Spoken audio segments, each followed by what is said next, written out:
Hai semuanya, pernah nggak sih kamu ngerasa gaji udah naik, tapi tetap aja tiap akhir bulan dompet rasanya nyanyi lagu sendu? Kayak baru tanggal 10, saldo udah kayak angka punggung pemain cadangan, nggak kelihatan. Dan kamu mikir, loh, bukannya gaji bulan ini udah naik ya? Tapi entah kenapa, tetap aja nggak pernah cukup. Selalu ada yang kurang, selalu ada rasa was-was. Selalu ada tekanan yang nggak kelihatan tapi nyangkut di kepala. Kok bisa? Kita hidup di zaman yang katanya serba cepat, serba instan, serba praktis.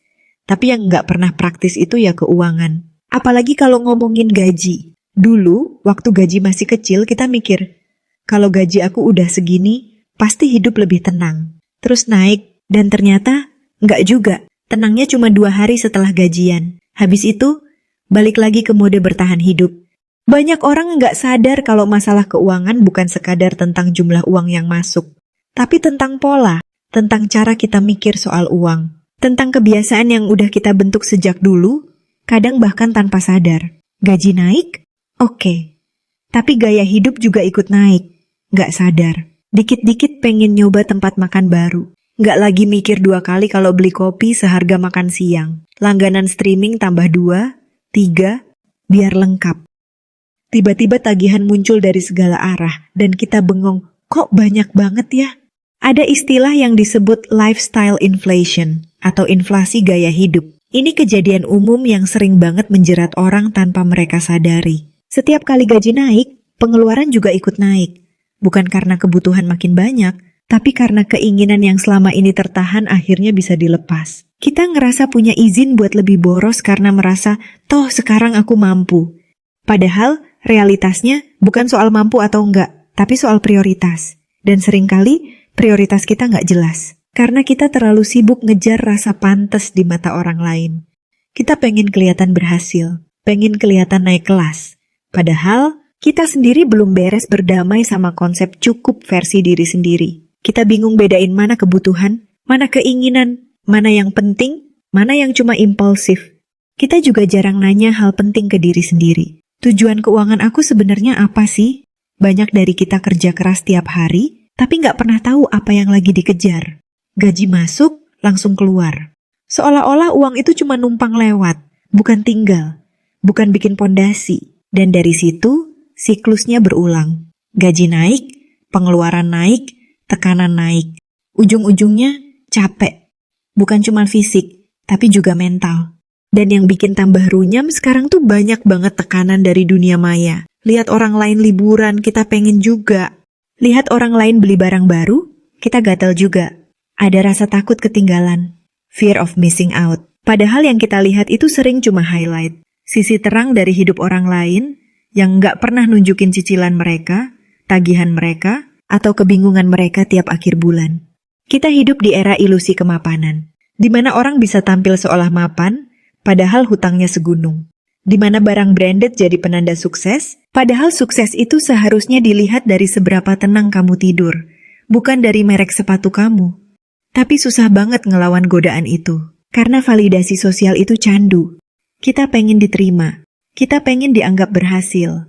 Dan sayangnya, ukuran berhasil itu sering ditentukan dari hal-hal yang bisa dilihat mata, bukan dari ketenangan batin. Makanya, nggak aneh kalau gaji naik pun tetap nggak pernah cukup. Karena kita belum belajar bilang cukup, belum belajar menahan diri, belum belajar membedakan mana yang bikin bahagia jangka panjang, dan mana yang cuma bikin senang sesaat. Kita sering terjebak di siklus membeli kebahagiaan instan, tapi nggak pernah punya waktu buat merawat kebahagiaan jangka panjang. Belum lagi faktor pengelolaan keuangan yang amburadul. Banyak orang nggak pernah nyatetin pemasukan dan pengeluaran. Gaji segede apapun, kalau nggak tahu kemana aja perginya, ya sama aja bohong. Uang itu bisa bocor lewat lubang-lubang kecil yang nggak kita sadarin. Langganan yang nggak dipakai. Ongkir yang numpuk. Diskon-diskon yang bikin boros. Dan karena nggak pernah dicatat, kita nggak pernah sadar betapa besar pengeluaran kita sebenarnya. Belum lagi soal utang. Kita sering ngeremehin utang kecil-kecilan. Cicilan pay letter. Kredit barang-barang nggak penting. Tapi akumulasi dari semua itu bikin hidup kita berat. Bikin gaji yang masuk terasa langsung lenyap. Bukan karena kita nggak cukup, tapi karena kita nggak disiplin.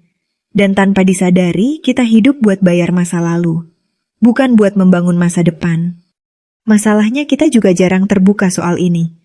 Jarang ada yang mau ngomong jujur kalau sebenarnya mereka lagi struggling secara finansial, karena kita takut dianggap gagal. Padahal, hampir semua orang ngalamin hal yang sama. Kita semua pernah ada di fase bingung, capek, frustrasi karena ngerasa, kok segini doang sih hasil kerja keras aku? Tapi nggak semua orang berani cerita. Dan dari situ, rasa sepi makin besar. Kita mikir, apa aku doang yang kayak gini? Padahal enggak. Gaji naik tapi nggak pernah cukup itu bukan soal angka. Itu soal mindset. Soal pola pikir yang nggak pernah dirombak. Kita tumbuh dalam budaya yang bilang, kerja keras itu sama dengan uang banyak, sama dengan hidup bahagia. Tapi rumusnya nggak sesederhana itu. Uang memang penting, tapi tanpa arah dia cuma muter-muter nggak jelas. Dan tanpa kesadaran kita akan terus merasa kekurangan. Meski sebenarnya kita udah punya cukup, mungkin udah waktunya berhenti sebentar. Nanya ke diri sendiri, apa sebenarnya yang aku cari? Kalau kamu capek ngerasa nggak pernah cukup, mungkin kamu butuh redefinisi arti cukup itu sendiri. Karena cukup itu bukan angka tetap. Dia fleksibel.